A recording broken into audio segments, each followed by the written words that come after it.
take the dollar pill, and you wake up, nigga, what's wrong with you? Why would you take that, man? You're gonna buy Bitcoin. Bitcoin. That's what you're gonna get. Good morning, good evening, good afternoon, wherever you are, whenever you are. Thank you for watching my videos. Oh man, today I'm just having too much fun, man. I'm gonna be probably put in jail because I'm just having way too much fun. Oh boy, we're gonna be doing some news today, right? I'm gonna be talking about, all kinds of cool things on the news, right? Michael Saylor, we're gonna talk about him. We're gonna be talking about also, all the crazy things that's going on in the news, right? Especially with the federal government and the Federal Reserve. Oh boy, I got some fun. It's fun news. So make sure you stay all the way to the end, right? And if you are going to take this as financial advice, if you think I'm trying to push Bitcoin on you because I'm just pumping my bags, you're right.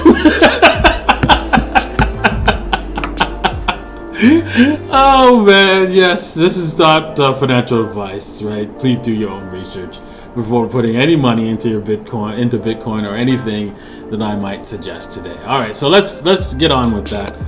With the crypto bubbles as we do today, every day now. Oh wow, Ample's gone down a little bit. T-Fuel's pumping up, and all the rest of them are just still in red.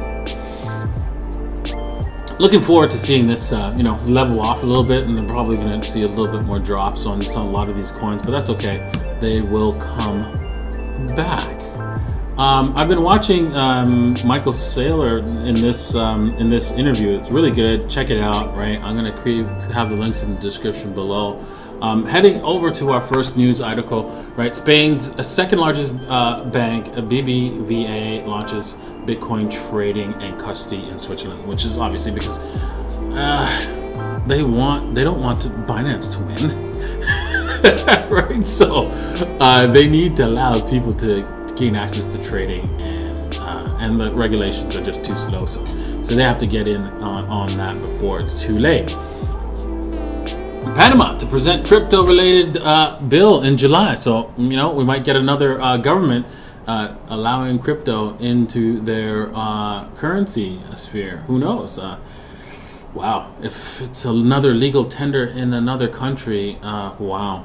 I feel sorry for Peter Schiff, especially when there will be a day when he has to actually buy Bitcoin to actually purchase something that he needs. And if you don't know who Peter Schiff is, right, just go on to Twitter and you can see him. He's always bashing Bitcoin over there. He's always been wrong, right? He's been so wrong. It's almost funny and painful to watch. Oh man. So, anyways, let's move on. New crypto working group in Congress will feature a blockchain caucus, fintech task force leadership. Oh boy. That's not a good sign for Bitcoin. Yesterday's Congresswoman Maxine Waters announced a formation of a new working group for the House Democrats to focus on cryptocurrency policy. Do you know there is a working group called the Plunge Protection Team? Did you know that?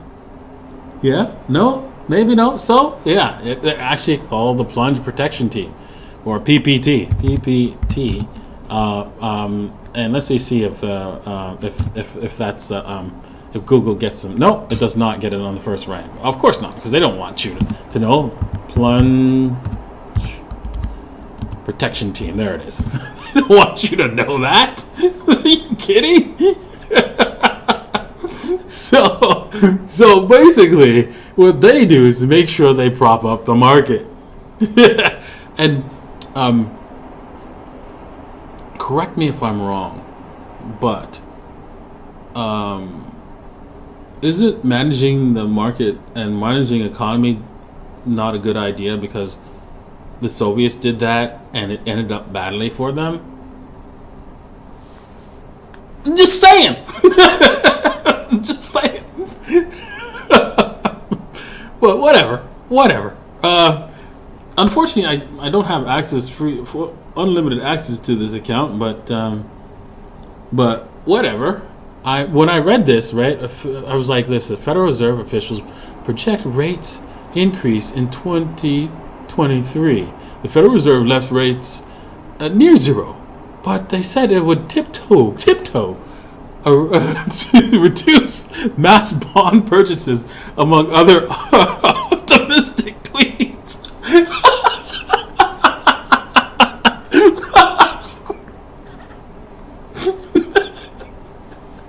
Oh my God, you're funny.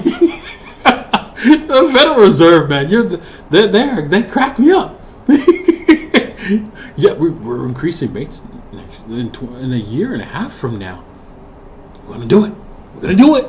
So everything must, especially gold, has to come down. Bitcoin down, because we're increasing rates. We're not gonna print that much. I know we're doing billions of dollars of purchases. We'll drop it down for about a few hundred million, right? A few hundred million. So better watch out. There might not be any inflation.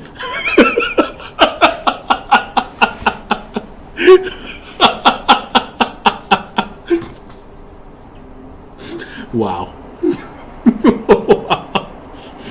Oh, yeah, okay. Moving on, right? Bitcoin Mining Council wants to dispel the negative media narratives that they created. I'm like, what's wrong with you people, man?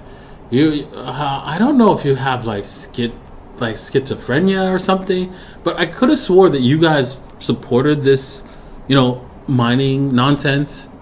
Right? Negative media, which obviously is attacked by the banks and government to state that, hey, to destroy the fungibility of Bitcoin, because they're talking about, for those who missed it,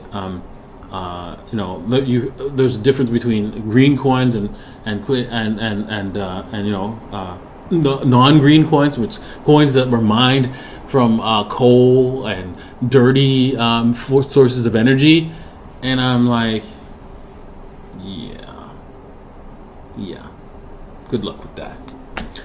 Because that's what that is just effectively taking, a U.S. dollar, right? And then going, oh, that has cocaine on it. That's no good anymore, by the way. Which is not legal. Or taking a U.S. dollar and saying, hey, you know what, that was involved in a robbery, so you really can't use that. That's not allowed because you destroy the fungibility of a currency. So then the currency will have two values. You can't do that. But don't worry, Bitcoin already had that solution well in hand. The Taproot and Snore signatures that are coming will like push that to the side, right? And we won't have to worry. I think the real problem you have to worry about if you think energy is a problem for Bitcoin is what happens when energy is free. You're like, what? Energy will never be free? Okay. How much does it cost you to call somebody on the internet? Or do a video call? Well, it's free. Well, I do have to pay that, but you don't really consider paying those fees for the internet, right? So it's effectively free. And there will be an effective time when maybe just the cost of the equipment is the only thing you need to actually get free energy. And that's coming because there's a lot of energy everywhere.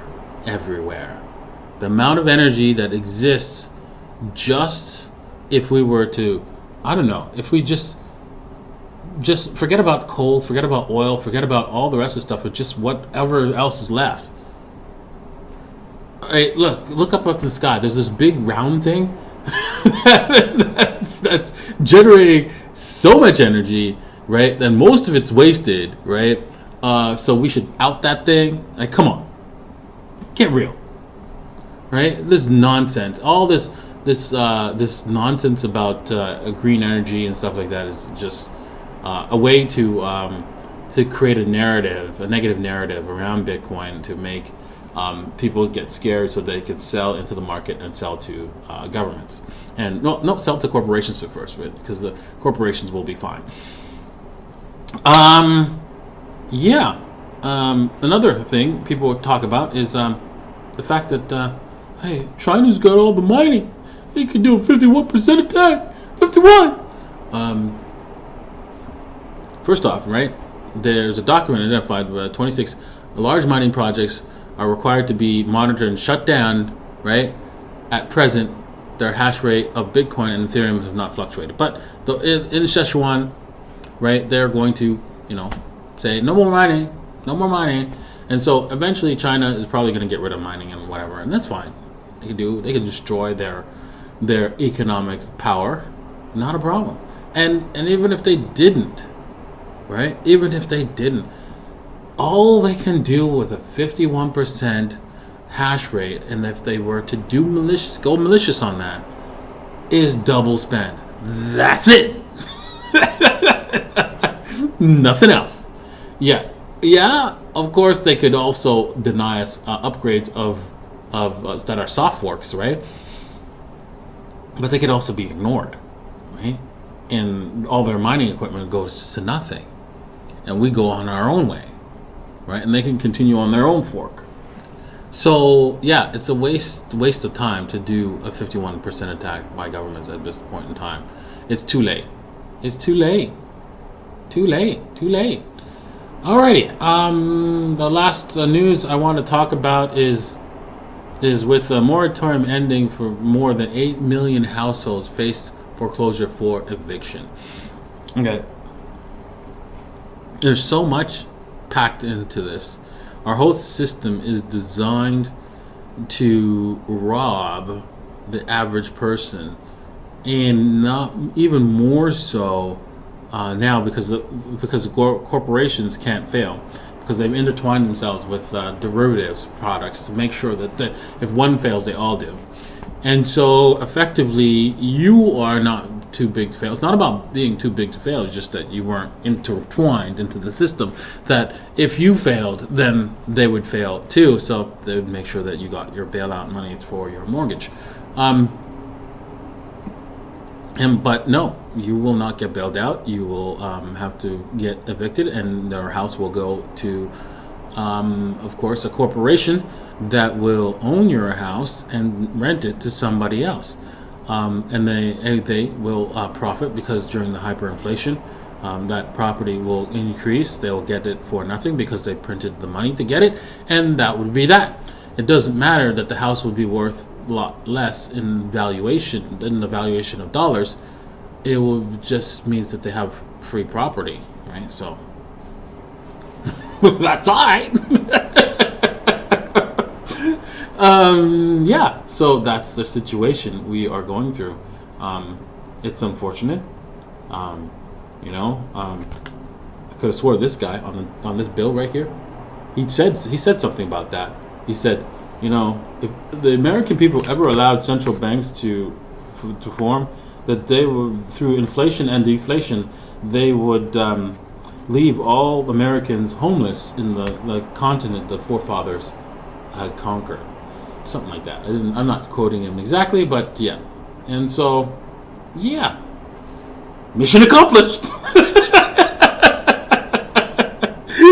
Alright, I know that's sad. I know. I shouldn't laugh, but hey. If you don't laugh, you're gonna cry, right? That's why Bitcoin's here, right? That's why Bitcoin's real. That's why Bitcoin's, right? You need to be a part of it. You need to own some, because that will end their tyranny forever. As long as you stop supporting central bank notes and start supporting real money, hard money, Bitcoin money. Thanks for watching.